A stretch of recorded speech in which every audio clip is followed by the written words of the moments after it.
एहो भोले दानी बतिया लमानी कहियो ना घर जाए। एहो भोले दानी बतिया लमानी कहियो ना घर जाए। दर्शन तोहार ना मिले त मर जाए।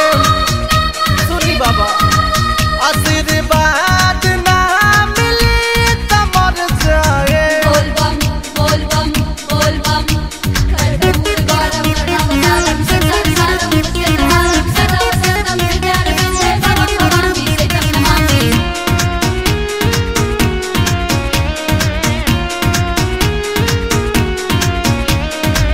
कावर उठा के ऐनी रउआ दुआरी जी भक्तन के भीड़ एजा लागल बा भारी जी। हर हर महादेव। कावर उठा के ऐनी रउआ दुआरी जी भक्तन के भीड़ एजा लागल बा भारी जी। कहाँ रउआ बानी नाही लौकतानी कबले नजर आए। कहाँ रउआ बानी नाही लौकतानी कबले नजर आए। दर्शन तोहार ना मिली त मर जाए। आशीर्वाद ना मिली त मर जाए। बोल बम सुनिए भोला जी। बोल बम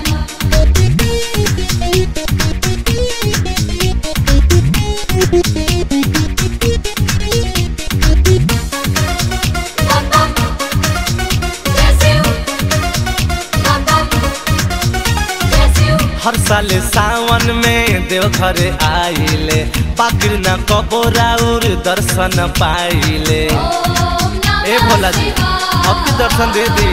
हर साल सावन में देवघर आइले बाकिर न कबोराउर दर्शन पाइले। कर पता काया कर दिन दाया करन में पड़ जाए।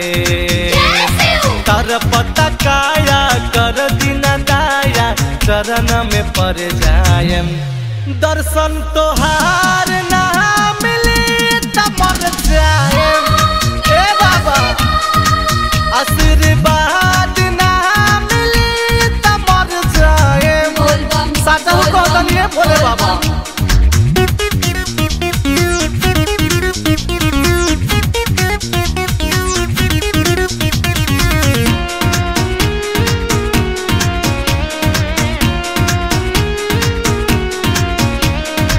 मोजीब रोशन आके कब से पुकारेला खारा बाजल लेके चरण पखारेला। ओम नमः शिवाय। ए भोला जी शंकर रोशन आके कब से पुकारेला खारा बाजल लेके चरण पखारेला। सेवा का जनवा गावता भजनवा दया कबले देखाए। सेवा का जनवा गावत भजनवा दया कबले देखाए। दर्शन तो